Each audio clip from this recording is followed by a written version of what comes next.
everyone. My name is Tiara Davis, and today I will be talking about cultural competence, creating inclusive spaces. So why? Why did I choose this topic? Well, first, as a person of color, excuse me, my slides are acting up a little bit.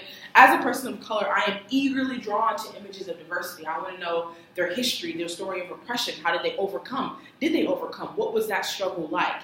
And as I was reading through the chapter, I was particularly drawn to the section about multiculturalism and then competence. And then, in a sense, the case studies really stood out to me because I didn't feel as if there were ever any solutions. It seemed as if people of color consistently were kind of pushed aside or kind of giving a backwards answer. And so I wanted to research and see how can we overcome that? What is the history? What is it like? Why is it like that? And what strides are we taking to improve this situation? So again, I chose this topic because I felt very passionately about it. As a prospective person of color who is going into the counseling field, I want to make sure the needs of all people are met, but specifically people of color, just because I am a person of color. And also my final point, ensuring that there are inclusive spaces for people of color. As a residential coordinator previously, as well as a special education teacher, historically I've been drawn to professions where underrepresented people, whatever that may be, whether it's financial or sexual orientation, making sure that whatever space that we are in, whatever space that I'm working in, they feel comfortable. And so figuring out how can we do that within the counseling profession. So a little bit of background. My slides are still kind of wonky there. 1 second. Background. All right. So first off, the American society is rapidly diversifying. Okay. So initially, we were a community of European Americans, and now we are Asian Americans, Native Americans, African Americans. We are a diverse melting pot. And so as our community continues to grow and develop, the counselors' understanding and knowledge of other cultures has to adapt with the people. Excuse me, my slides. All right, more background information and the current status of cultural competence, excuse me. So in the formative years of the counseling profession in the beginning, we see that cultural diversity was essentially ignored. There wasn't really a place for it. And because of this, there was a gap in training, right? So there was this period of time where people of color or people of diversity were really not included into the counseling profession. And now that they are being immersed into it, there is almost like a transitional period where counselors are having to learn how to adapt to the needs of people of color, okay? So again, my next point, we are still in the process of developing cultural competent counselors and inclusive spaces. That gap is really, I don't want to say plaguing or poisoning, but it's had a tremendous detriment within the counseling profession. And we see that in a lot of our case studies, how counselors simply, they don't have the right words, they don't have the right access to techniques, and because of that, people of color are not getting their needs met. And another point that I want to point out is that this issue is a global phenomenon, right? It's not just for counselors that are people of color or identify as people of color.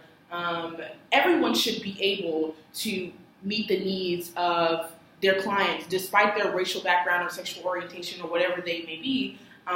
You have to diversify your technique. And so what does that require? That requires investment and that requires work, which we're going to tease out as we continue to move through the presentation. All right, moving on. Excuse me. I don't know why my slides are acting up a little bit. All right, here we go.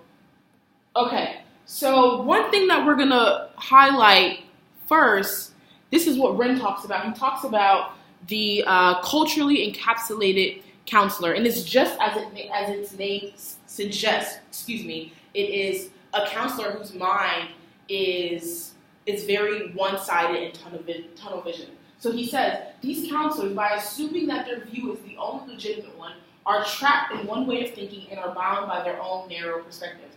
I've included some other quotes. They ignore evidence that challenge their way of thinking. They are locked into stereotypical thinking. Now, why might this be a problem? Okay, this is a problem because if you're having other people of color who you are counseling and who you are working with, but you have no means of no formal or technical training to be able to counsel them throughout their experience, and you're only using your own perspective and your own tunnel vision, you're essentially blocking out any other work that could potentially help them overcome their situation.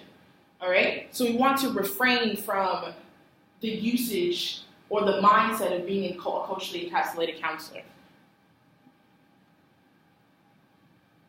All right, let's look at case study 4. So if you turn your ACA book to page 201, it gives us a really good example of what a culturally encapsulated counselor looks like. All right, so we're going to meet Carl, who is a counselor in a predominantly African-American school. And here what we see in the case study, I know you guys have all read it, but I'll kind of go over it. We see Carl, who is having some difficulty working with students of color, particularly African-American males. And so some of the words that he uses when he's describing some of the interactions, I don't want to say they're butting heads, but they have a negative interaction where he can't seem to get across from them. He used some of the words as like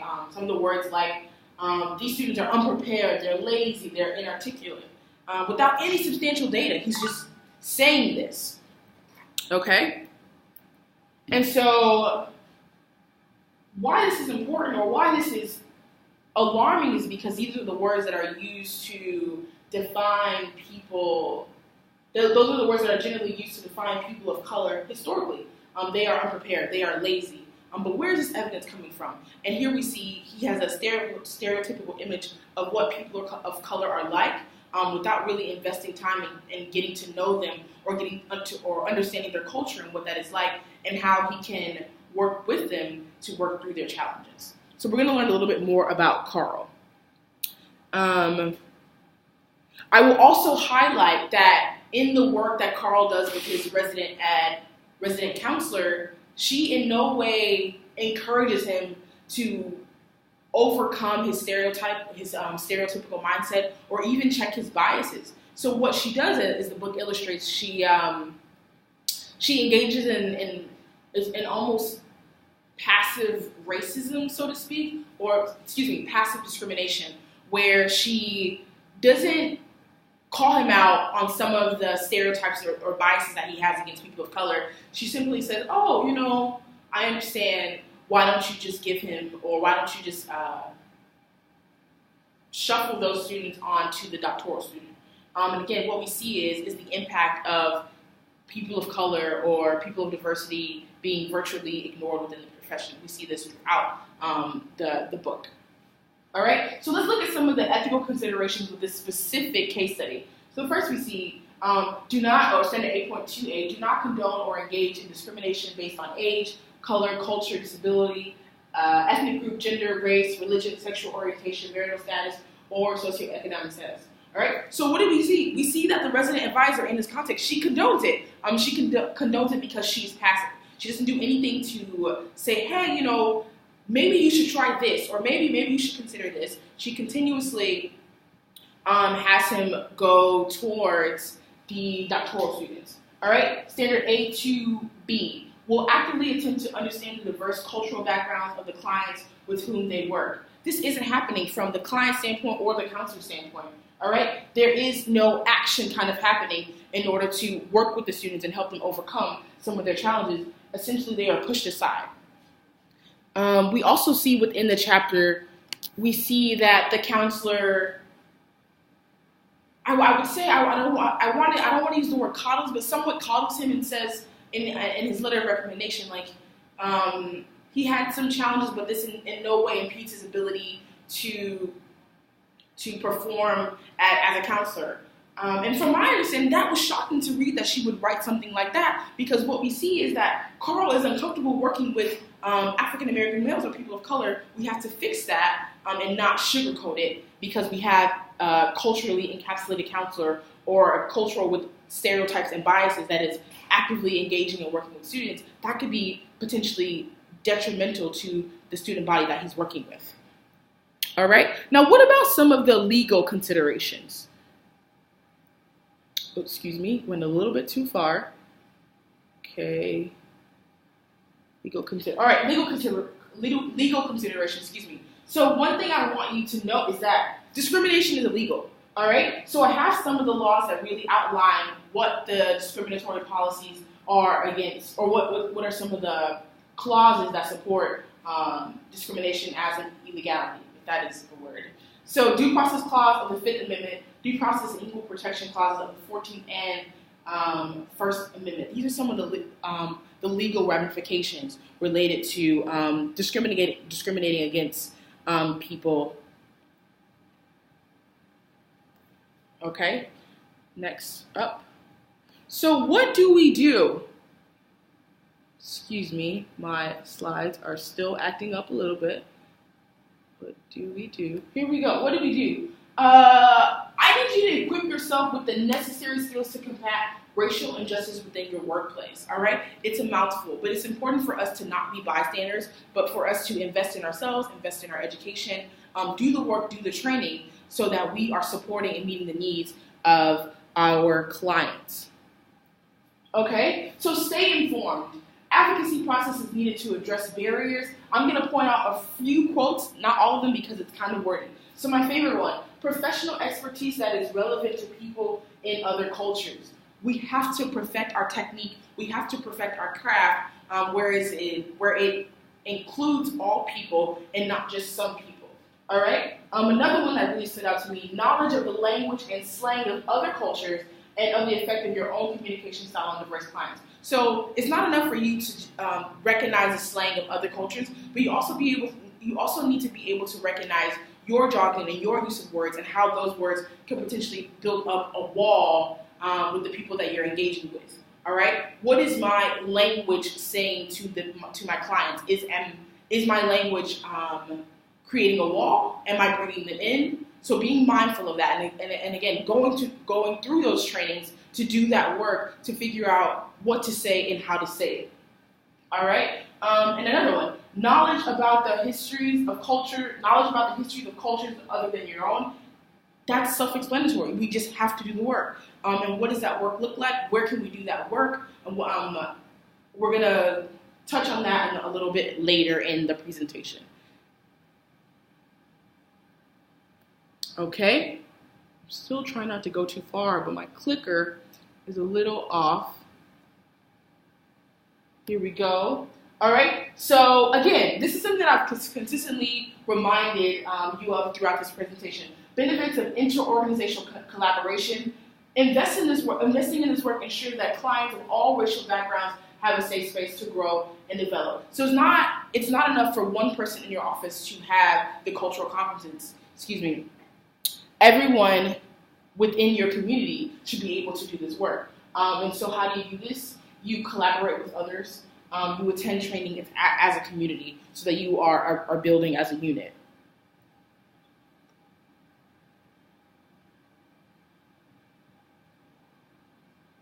All right? And then benefits and strategies for interagencies. Counselors are able to meet the needs of their diverse clients by investing in the work required to learn about their culture and dispel their biases. I keep reiterating the importance of investing in the work. You have to do the work. You have to do the research. You have to do the questions. You have to do the hard work. It is hard work. It is taxing because it is taxing because we are taking our biases, we are pulling them apart, we are reconstructing our perspectives and trying to include other people. It is not easy. It is not easy for me. It is not easy for my colleagues. But again, this is the work that we have to do to make sure that our clients' best interests are protected. So I was able to look up some of the local professional resources that you can utilize in order to do this work. So on September 25th, there is a local training called Cultural Competency Training for Social Work and Counseling. If this work is important to you, and it should be important to you, because again, it includes all people, this is one of the trainings you might want to attend, as well as on October 1st, Commitment to Diversity Awareness and Social Justice Training. That is another way for you to take that necessary step. To becoming a culturally competent counselor. Okay? Excuse me. All right, and then last but not least, but also very important, self-care strategies for prevention of counselor impairment. Our work, as I already said, is taxing.